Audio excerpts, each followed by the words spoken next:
Jason, welcome to the podcast. Thanks, mate. Great to be here. We're talking about your column, Super Aging Disgracefully. It's not a very hopeful title to begin with, and you open with the stark reality of a demographic crisis. We're peering over that cliff right now. You say we're in trouble, so much so that actually by 2034, 20% of our population is going to be over the age of 65.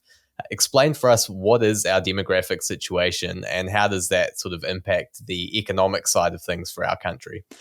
Yeah, so the demographic situation is we're getting older. So if you think about a classic population demographic spread, it should look like a pyramid with less people at the top and more people at the bottom. So lots of children, youth, young people, and fewer people middle age as you go up, and then past retirement age and elderly, you just get fewer people. And the idea of that is that the bottom of the pyramid is to support those people above them.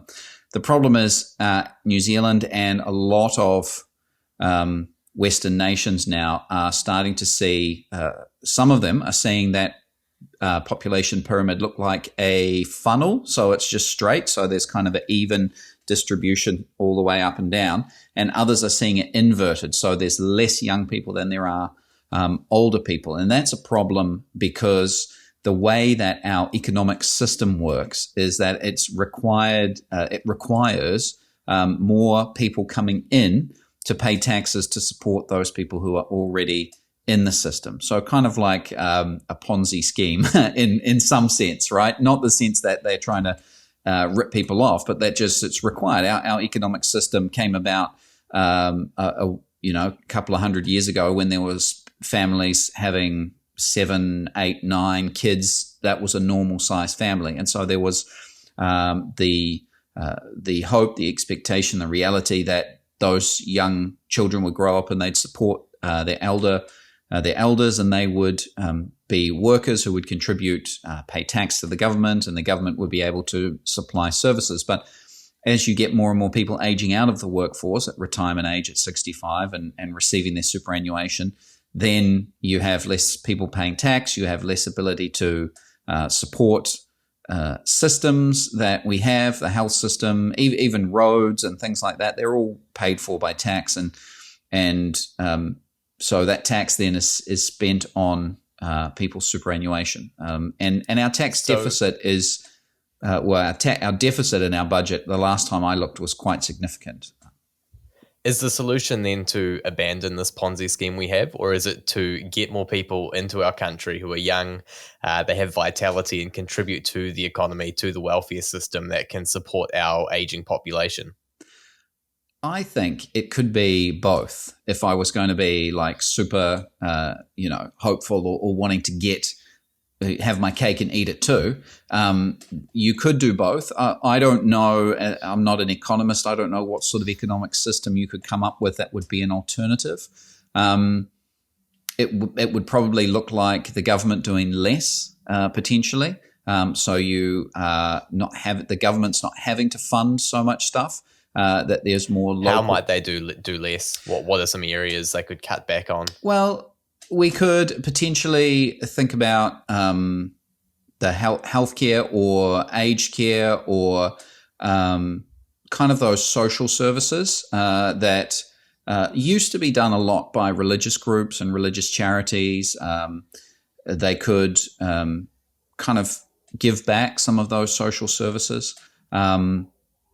They could help. I'm thinking more of the charitable sector that people used to go to the charities for those sorts of things, and they don't so much anymore. They could devolve to local government some of the decision making. They could education is another one where you could decentralize that potentially. I mean, these are all just off the top of my head, and I haven't thought through them at all. But those are just some of the things that stick out to me that I go, well, if we're going to get the government to do less, then those are the sorts of things that the government didn't used to do in the past and has kind of absorbed over the years.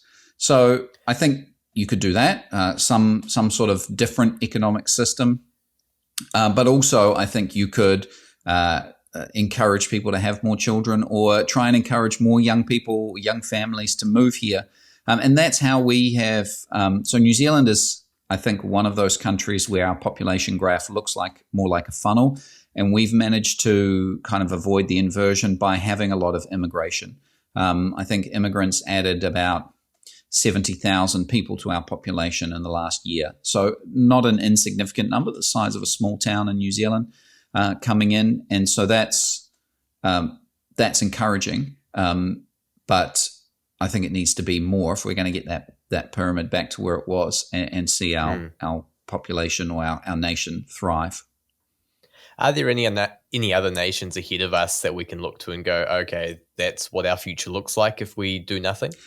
Yeah, there's a few. The starkest one, so there's lots of nations facing demographic crises like South Korea, Germany, Canada, all these places. But the one that I think stands out for me the most is Japan. Japan has been on this trajectory for a while. There were significant indicators in the 90s that they were having trouble with their aging population. And so the kind of thing that they're seeing is houses being abandoned, just left, and sometimes whole towns. So there is a town, and I want to get the name right, Nagoro in Japan, that's very famous because it has a lot of life-size dolls around it. But the story behind those dolls is that each doll is made by a lady in the town, and it represents someone who's either died or moved away. And there's hundreds of these dolls around there, and the population is shrinking, and the buildings are kind of abandoned, overgrown. There's no school in the town. And that's kind of the sort of thing that happens. We're seeing it a little bit here in New Zealand in our own rural sector, where some of the manufacturing and processing plants are closing, and young families go, well, there's no work here, so we're going to move to the city where there is work. And there's a lot of worry about rural New Zealand kind of disappearing in a way and being kind of moved to the cities. That's the sort of thing that you would see on a much larger scale. There's you can go on YouTube and look at houses, videos of people who are touring these ghost houses, they call them in Japan, where they've just abandoned. There are examples of people, old people who live alone, just dying alone, and no one kind of discovers them for days. And so old people kind of living on the streets and things like that because they don't have the support of young people or the state. So that's sort of the grim picture of where we could go if we don't do anything. Hopefully, I mean, Treasury came out last week, and Treasury's been banging this drum since 2006, so almost 20 years now, saying that we need to look into this, our aging population, our superannuation, our social services. We need to really take it seriously. And, Finance Minister Nicola Willis said that we do need to look into it. Her and her Labour counterpart said that they were going to have a conversation about it.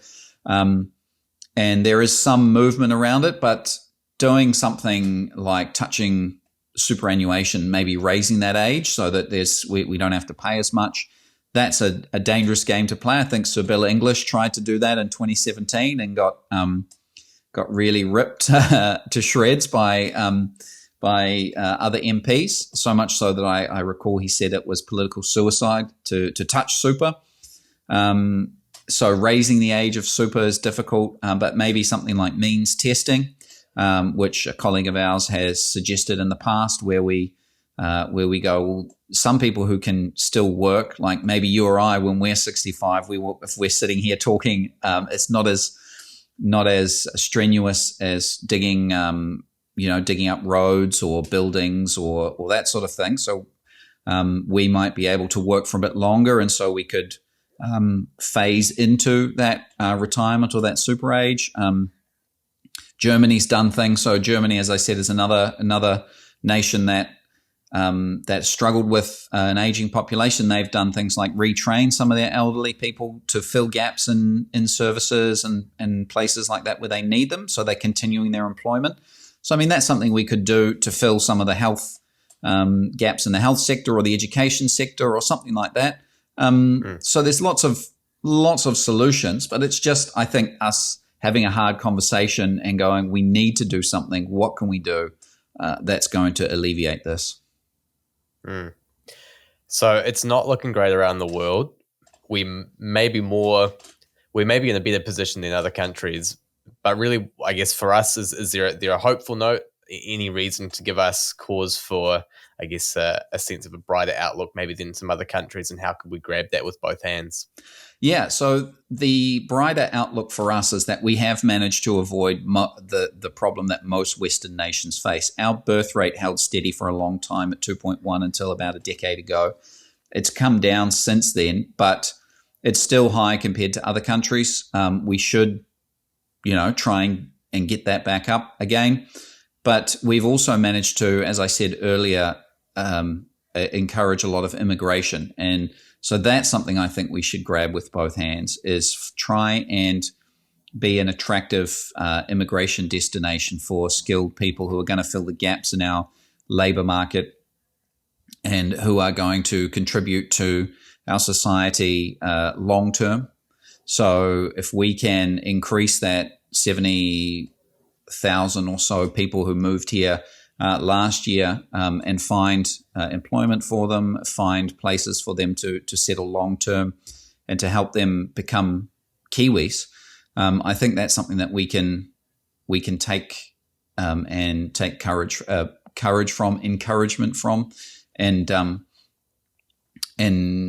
hopefully see our future not as bleak as some of these other nations. The difficulty with that is that all of these nations now are going, we need immigrants to grow our population again, to bring younger people in.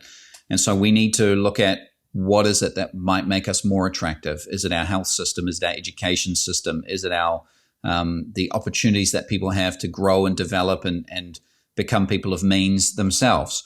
What is it that attracts people here, and how can we, like you say, grab it with both hands and run with it so that we can kind of at least slow and if not reverse this trend that we're seeing? Well, thank you so much, Jason, for the time, effort and dedication you put into writing this column, to raising this issue for us, and for hopefully leading a path forward for us to consider just how we might prevent some of the worst effects of this looming demographic crisis. No worries, mate. Thanks for having me.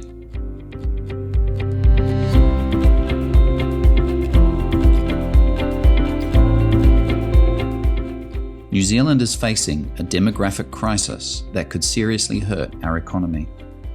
By 2034, more than 20% of us will be 65 or older, piling pressure on healthcare, superannuation, and social services. As we enter the super-aged category, the reality hits hard. While living longer and healthier lives is positive, the downsides are real and urgent. If we don't act fast, we risk economic stagnation and potential social upheaval. Last week, Treasury Chief Advisor Dominic Stevens gave us yet another warning, one we've been hearing since 2006. Want to see our future? Look at Japan, where an aging population has left towns like Nagoro nearly deserted. The village, now mostly dolls made by a remaining resident, shows the stark reality of a shrinking population, struggling businesses, ghost towns, and growing poverty among the elderly. This could be our reality too, businesses closing and older Kiwis left without enough support. A shrinking workforce means fewer workers for businesses, stifling innovation, slowing growth, and reducing tax revenues, all while demand for healthcare and support soars. Our economy depends on young people joining the workforce and paying taxes, but with a rising deficit, we can't keep going down this road. Our elderly will suffer first, but the long-term consequences will impact future generations. So, what can we do about it? With this growing pressure, debates about superannuation reform have ramped up as politicians scramble to find solutions. Nicola Willis, National's finance spokesperson, has pushed for urgent reform, warning that younger generations will be stuck footing the bill if we don't act. National wants to raise the retirement age to 67 starting in 2044. On the other hand, Labour is sticking with 65, saying that as long as we keep topping up the New Zealand Super Fund, the system can hold up.